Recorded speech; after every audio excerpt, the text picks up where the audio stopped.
जीत ले हम सारी दुनिया। बीच हमें आज खोने दो, रोज उसे थोड़ा बढ़ने दो। छू लेंगे आकाश हम, मन के विचार हकीकत बने। सिद्धि फल से आनंद देंगे, कोशिश कर बढ़े, सोच बुलंद करे।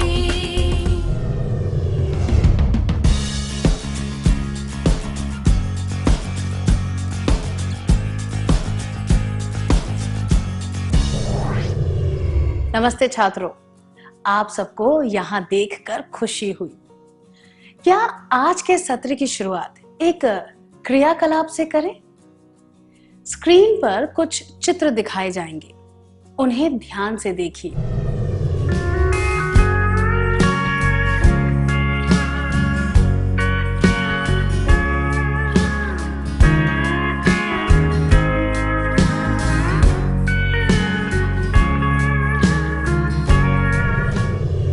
क्या आपने सारे चित्रों को ध्यान से देखा? लोगों के इन समूहों को हम क्या कहते हैं? इन सब में क्या समानता है?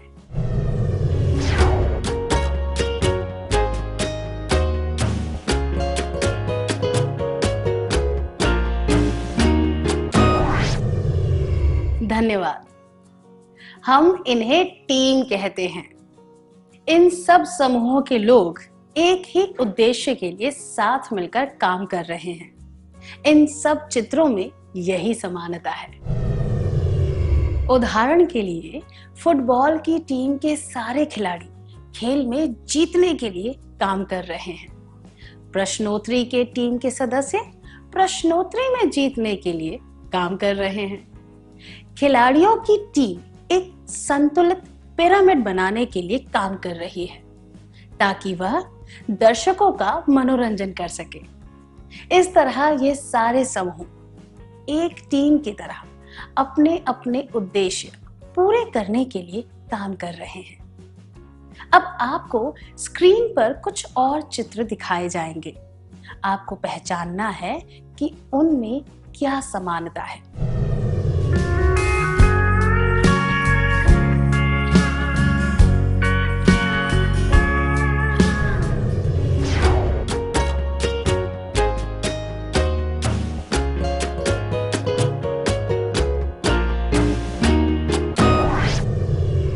क्या आपने चित्रों को ध्यान से देखा? इन चित्रों में भी लोगों के समूह थे। उन समूहों में प्रत्येक व्यक्ति का अपना एक लक्ष्य था और वह व्यक्तिगत रूप से उस लक्ष्य को हासिल करने का प्रयास कर रहा था। उदाहरण के लिए बस स्टॉप पर सभी लोग एक साथ खड़े थे, पर हर एक व्यक्ति का लक्ष्य था अपने अपने स्थान पर पहुंचना। सिनेमा हॉल के बाहर खड़े लोगों का उद्देश्य है एक फिल्म देखना। क्या हम इन्हें टीम कह सकते हैं? नहीं, क्योंकि वे सभी व्यक्ति अपने अपने व्यक्तिगत लक्ष्य प्राप्त करने में लगे थे। वे साथ में काम नहीं कर रहे थे और ना ही किसी सामूहिक लक्ष्य के लिए कार्य कर रहे थे। किसी भी समूह का परिवर्तन टीम में कैसे होता है? एक सामूहिक लक्ष्य के लिए काम करने से ही कोई समूह टीम बन जाता है। इस वीडियो को देखिए।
इस टीम के सदस्य साथ मिलकर परछाई से आकृतियां बनाते हैं।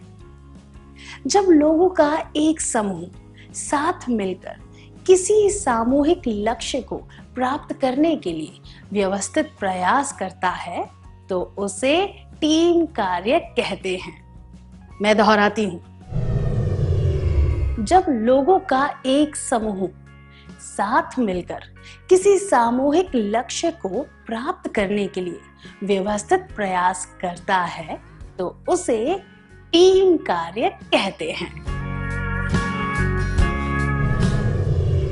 क्या अब हम एक पहेली हल करें?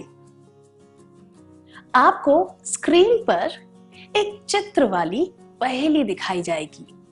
उस चित्र में अंग्रेजी वर्णमाला के 26 अक्षर और अंक 1 से 9 छिपे हुए होंगे। आपको व्यक्तिगत रूप से 1 मिनट में इन सबको ढूंढना है। क्या हम शुरू करें?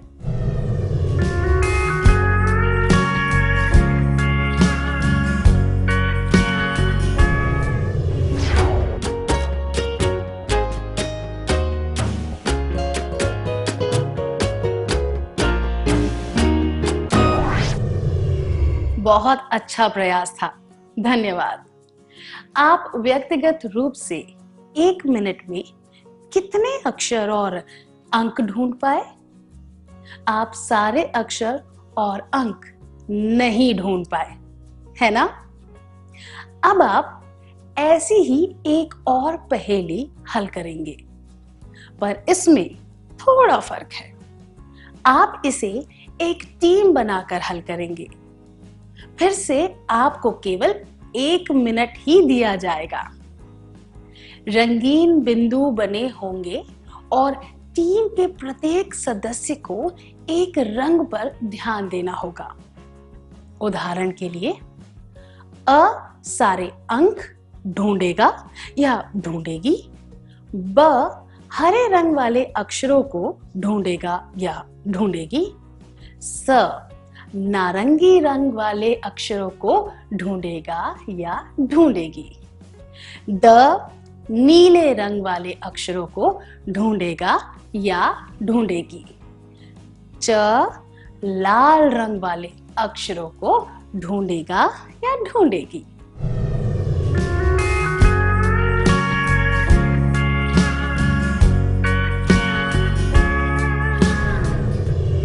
क्या आप सब तैयार हैं?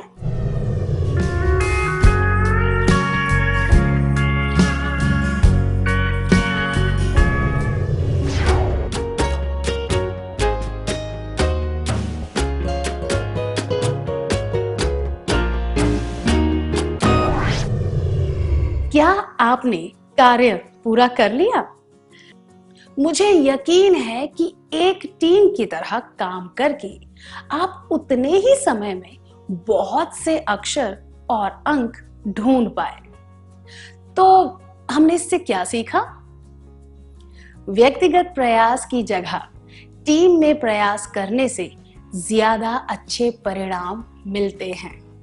मैं दोहराती हूं, व्यक्तिगत प्रयास की जगह टीम में प्रयास करने से ज्यादा अच्छे परिणाम मिलते हैं। अब मैं आपको एक और कहानी सुनाऊंगी जो शायद आपको पहले से पता होगी, पर मैंने उसे थोड़ा सा बदल दिया है। वह कहानी इस तरह है। एक समय की बात है। 3 भाई थे जिन्हें एक राजकुमारी के लिए सबसे बढ़िया कालीन बनाने का काम दिया गया था। उन सब में एक विशेष योग्यता थी जिसकी वजह से वे बेहतरीन कालीन बना पाते थे। एक रंगाई करने में माहिर था, दूसरा अच्छे डिजाइन बनाने में माहिर था और तीसरा बहुत अच्छी बुनाई करता था। पर वे तीनों मन ही मन यह सोचते थे, अरे इनाम की रकम केवल मुझे मिलनी चाहिए। इसीलिए उन्होंने व्यक्तिगत रूप से कालीन बनाने की कोशिश की, पर वे सफल नहीं हुए। उनके पिता बहुत ज्ञानी थे। उन्होंने तीनों को बुलाया और एक एक लकड़ी लाने को कहा। वे लकड़ी लेकर आए। फिर उन्होंने अपने पुत्रों से एक लकड़ी तोड़ने को कहा। एक लकड़ी आसानी से टूट गई। फिर उन्होंने उन लकड़ियों का ढेर बनाकर उसे तोड़ने के लिए कहा। वे उस ढेर को आसानी से नहीं तोड़ पाए। इस बात को एक संकेत की तरह समझकर तीनों भाइयों ने साथ काम किया और एक बढ़िया कालीन बनाया। उन्हें राजकुमारी की प्रशंसा मिली और इनाम की रकम भी। यह कहानी हमें क्या बताती है? यह हमें टीम में काम करने के फायदों के बारे में बताती है। तीनों भाइयों में बहुत योग्यता थी। रंगाई करना, बुनना और डिजाइन बनाना, ये तीनों काम बहुत महत्वपूर्ण होते हैं। पर इनाम पाने का लक्ष्य तभी प्राप्त किया जा सका जब तीनों ने मिलकर एक टीम की तरह काम किया। प्रत्येक भाई की एक भूमिका थी। जब उसने अपनी भूमिका अच्छी तरह निभाई तो उनकी टीम को सफलता मिली। यह बात भी स्पष्ट थी कि वे एक दूसरे पर निर्भर थे। उचित रंगों के बिना डिजाइन अच्छी नहीं दिख सकती थी, और अगर डिजाइन की बुनाई अच्छी नहीं होती तो वह कालीन सुंदर नहीं दिखता और उन्हें इनाम भी नहीं मिलता। उस ज्ञानी पिता की तुलना टीम के नेता से की जा सकती है, जिसने उन्हें सही दिशा दी और उनका मार्गदर्शन किया। पिता ने उन्हें अच्छी तरह समझाया कि अगर वह संगठित होकर काम करेंगे तो वे इनाम जीतने का लक्ष्य प्राप्त कर सकते हैं। जो काम अकेले बहुत मुश्किल लग रहा था, वह साथ मिलकर करने से संभव हो गया। क्या अब हम एक और क्रियाकलाप करें? मुझे यकीन है कि आपने कभी ना कभी तो एक टीम की तरह काम किया होगा। क्या आप सबको बता सकते हैं कि टीम की तरह काम करने के क्या फायदे होते हैं? उदाहरण के लिए, वार्षिक उत्सव के लिए एक टीम में काम करके मंच को सजाना और उसके लिए सराहा जाना।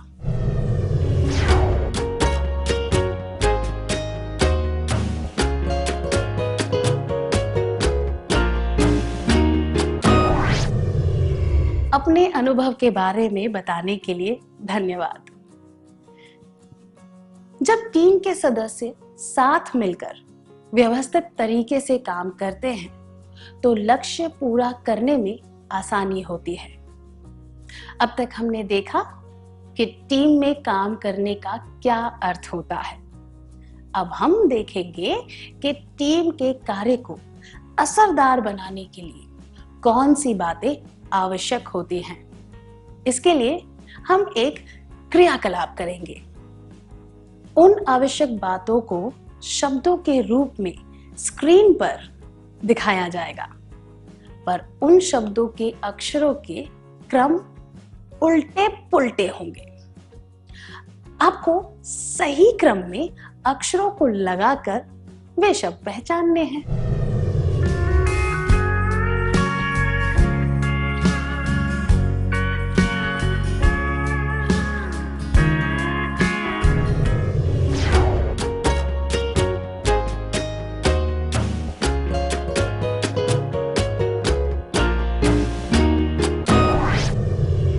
क्या आपने क्रियाकलाप पूरा कर लिया? चलिए, क्या अब हम सही उत्तर देखें? टीम के कार्य को असरदार बनाने के लिए हमें कार्य की योजना अच्छी तरह बनानी चाहिए। सभी सदस्यों को एक दूसरे की सहायता करनी चाहिए। हमें अपनी जिम्मेदारियों को बांटना चाहिए। प्रत्येक सदस्य का एक लक्ष्य और स्पष्ट भूमिका होनी चाहिए। टीम के सदस्यों के बीच अच्छा तालमेल होना चाहिए। टीम के कार्य को असरदार बनाने के लिए ये बातें जरूरी हैं। योजना, सहायता, जिम्मेदारी बांटना, लक्ष्य और स्पष्ट भूमिका, तालमेल। जब ये सारी बातें मौजूद होती हैं तो टीम के कार्य असरदार होने से कोई नहीं रोक सकता। क्या अब हम आज के सत्र में सीखी हुई बातों का सार संक्षेप कर लें?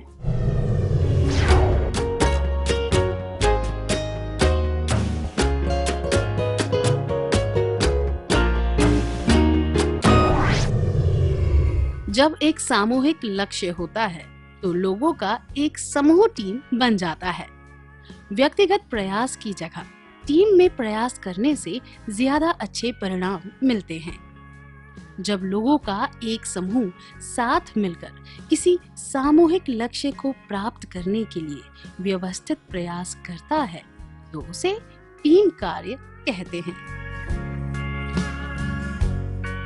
टीम के कार्य को असरदार बनाने के लिए ये बातें जरूरी हैं। 1. योजना, 2. सहायता, 3. जिम्मेदारी बांटना, 4. लक्ष्य और स्पष्ट भूमिका, 5. तालमेल। अच्छी तरह सार संक्षेप करने के लिए धन्यवाद।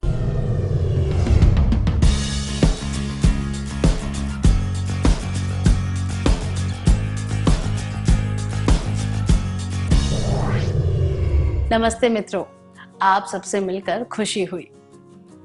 अब तक हमने देखा कि टीम में काम करने का क्या अर्थ होता है और टीम के काम को असरदार बनाने के लिए क्या किया जा सकता है।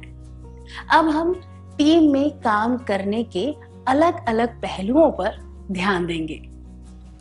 चलिए, अब हम 7 लोगों के समूह बनाते हैं। इसके लिए आपको अपने कद के बढ़ते हुए क्रम में एक पंक्ति बनाकर खड़े होना है। पहले 7 विद्यार्थी पहला समूह बनाएंगे, अगले 7 विद्यार्थी दूसरा समूह बनाएंगे और इस तरह से सारे समूह बनते जाएंगे। ठीक है? क्या अब हम समूह बनाएं?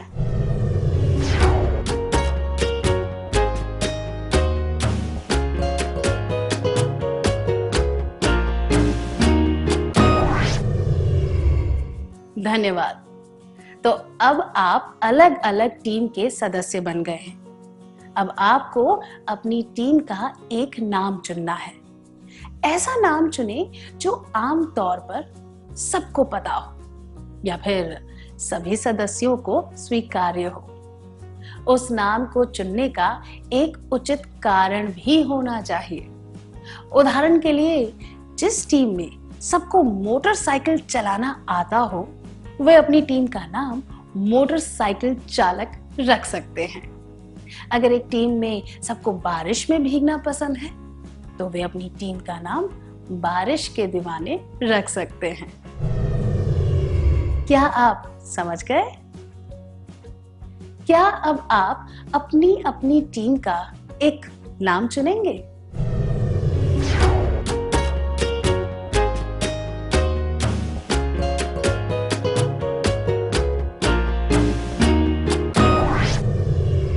क्या आपने अपनी अपनी टीम का नाम चुन लिया?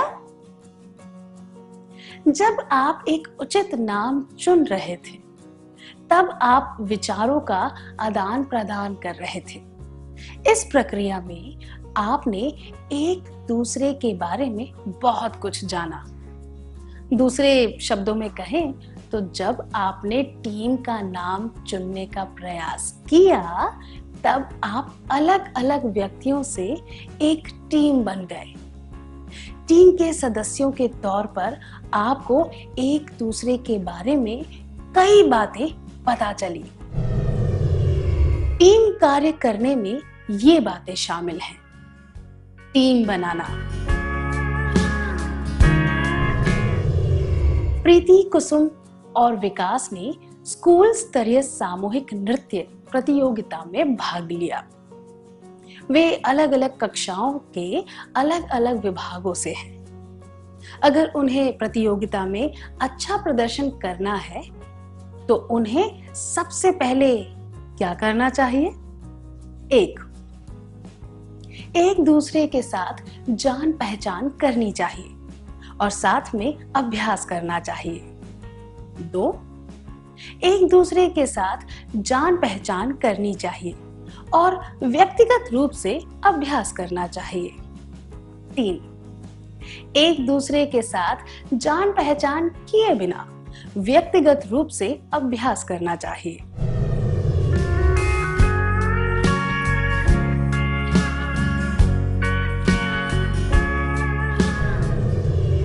अगर वे एक दूसरे को जाने बिना और साथ अभ्यास किए बिना नृत्य करेंगे तो वे एक टीम की तरह काम नहीं कर सकते।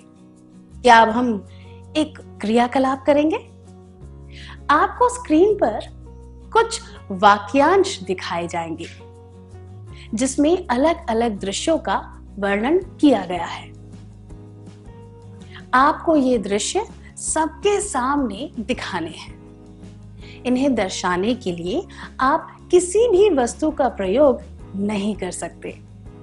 आपको केवल चेहरे के हाव भाव और शरीर की मुद्राओं द्वारा यह दिखाना है। टीम से एक व्यक्ति आगे आकर यह समझाएगा कि आपकी टीम ने वह विषय क्यों चुना। क्या आप तैयार हैं?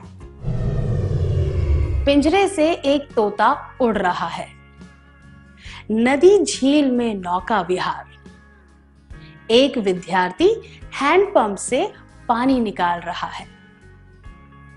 दुकान में काम करने वाला एक सहायक। पेड़ की डाल से एक मां झूला लटका रही है। एक बूढ़ा आदमी बैलगाड़ी चला रहा है। एक किसान खेत में काम कर रहा है। एक लड़की पेड़ से आम तोड़ रही है।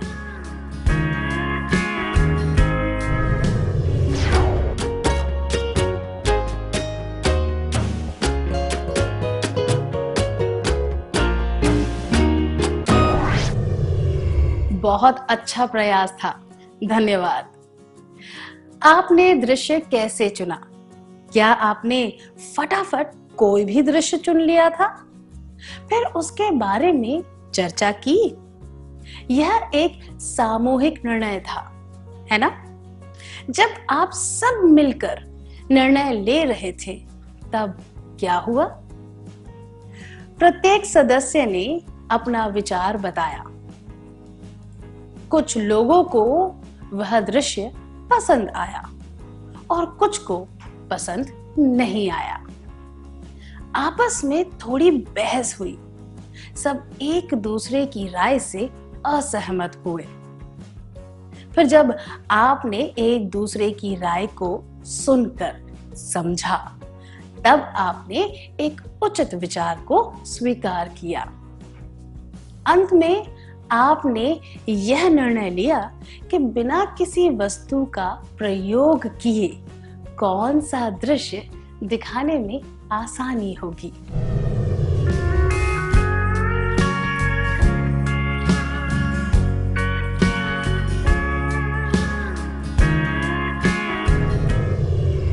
दूसरे शब्दों में कहें तो विचारों की असहमति थी, पर आपने तर्क और अच्छे निर्णय के आधार पर उस असहमति को दूर किया। अंत में आपने एक दृश्य चुन लिया। टीम कार्य की प्रक्रिया का यह दूसरा चरण है। टीम कार्य करने में ये बातें शामिल हैं। टीम बनाना, असहमति को दूर करना, अब इस परिस्थिति पर ध्यान दीजिए। आप अपने दोस्तों के साथ एक संगीत प्रतियोगिता में भाग ले रहे हैं। एक व्यक्ति को वह गीत पसंद नहीं है जो दूसरे व्यक्ति ने चुना है और इस वजह से दोनों के बीच बहस हो गई है। अब आप क्या करेंगे? 1, आप कहेंगे अगर हमें इस तरह झगड़ते रहना है तो बेहतर होगा कि हम प्रतियोगिता में भाग ना लें। 2, आप कहेंगे तुम दोनों झगड़ना कब बंद करोगे? 3, मैं दोनों के विचार जानने के बाद ऐसे गीत का सुझाव दूंगा या दूंगी जो सबको स्वीकार्य हो। इस परिस्थिति को संभालने के लिए ये दोनों जवाब, अगर हमें इस तरह झगड़ते रहना है तो बेहतर होगा कि हम प्रतियोगिता में भाग ना लें, या तुम दोनों झगड़ना कब बंद करोगे, अनुचित है। किसी भी टीम के सदस्यों के बीच मतभेद तो होता ही है, पर ऐसी बातें करने से समस्या को हल नहीं किया जा सकता। पर दोनों तरफ की राय को सुनकर एक स्वीकार्य गीत का सुझाव देना उचित है। यह दर्शाता है कि आप परिस्थिति को समझ गए हैं और समस्या का हल ढूंढने का प्रयास कर रहे हैं।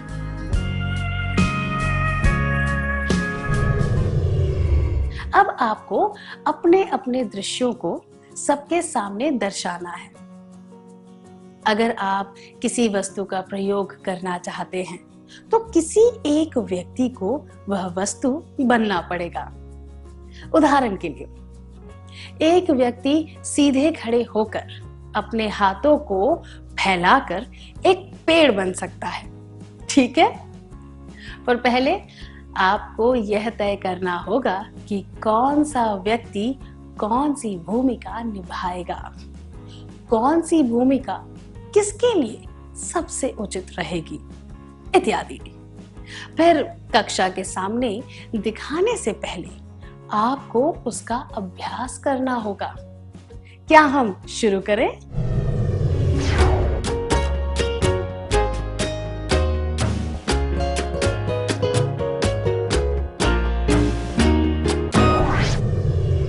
क्या आपने योजना बना ली? आप सब क्या कर रहे थे? सभी लोगों ने चर्चा में भाग लिया और काम को आपस में बांटा। उदाहरण के लिए, तोते वाले दृश्य में आपने यह तय किया होगा कि तोता कौन बनेगा, पिंजरा कौन बनेगा, इत्यादि। फिर आपने अपने अपने किरदार का अभ्यास किया होगा, है ना? जब सबको अपनी भूमिका स्पष्ट रूप से पता होती है तो सब अपना कार्य बेहतर तरीके से कर पाते हैं। टीम कार्य करने में ये बातें शामिल हैं: टीम बनाना, असहमति को दूर करना, नियम बनाना, काम को बांटना। अब इस परिस्थिति पर ध्यान दीजिए। मदन और उसके सहपाठी एक पार्टी की तैयारी कर रहे थे क्योंकि उनकी शिक्षिका सेवानिवृत्त होने वाली थी। मदन की जिम्मेदारी थी खाने पीने का प्रबंध करना। मदन को क्या करना चाहिए? 1, सारे काम अकेले करने चाहिए। 2, यह काम अपने सहपाठियों के साथ बांटने चाहिए।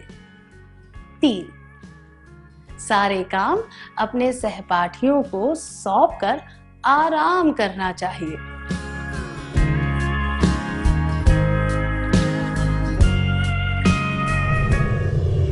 टीम में अच्छी तरह काम करने का यह अर्थ नहीं है कि आप सारे काम खुद करें या फिर सारे काम दूसरों को सौंप दें। टीम में अच्छी तरह काम करने के लिए जिम्मेदारियों को बांटकर उनके अनुसार काम करना चाहिए। मुझे यकीन है सभी टीमों ने योजना बनाकर अपने अपने दृश्य का अभ्यास कर लिया। क्या अब आप एक एक करके अपने दृश्य सबको दिखा सकते हैं? कौन सी टीम सबसे पहले आएगी?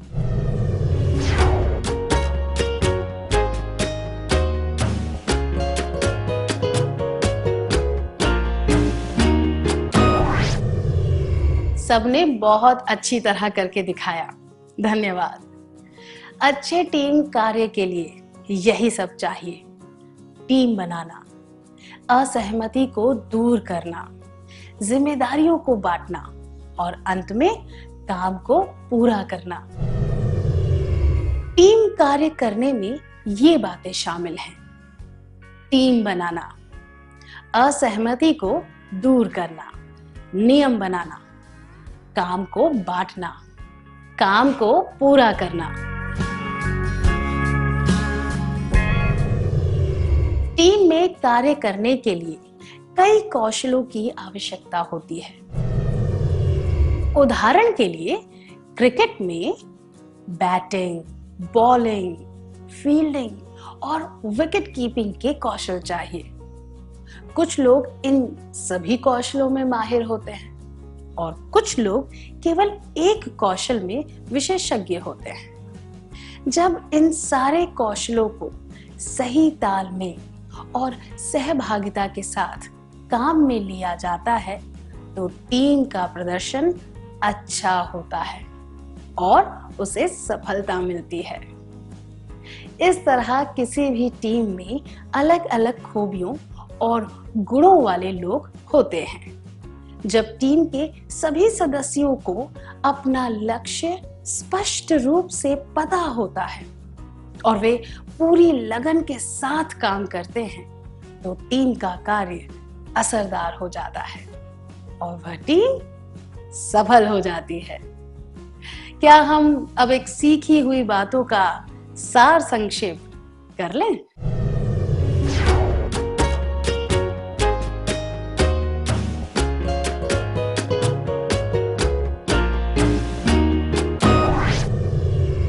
टीम कार्य करने में ये बातें शामिल हैं। टीम बनाना, असहमति को दूर करना, नियम बनाना, काम को बांटना, काम को पूरा करना। इतनी अच्छी तरह सार संक्षेप करने के लिए धन्यवाद।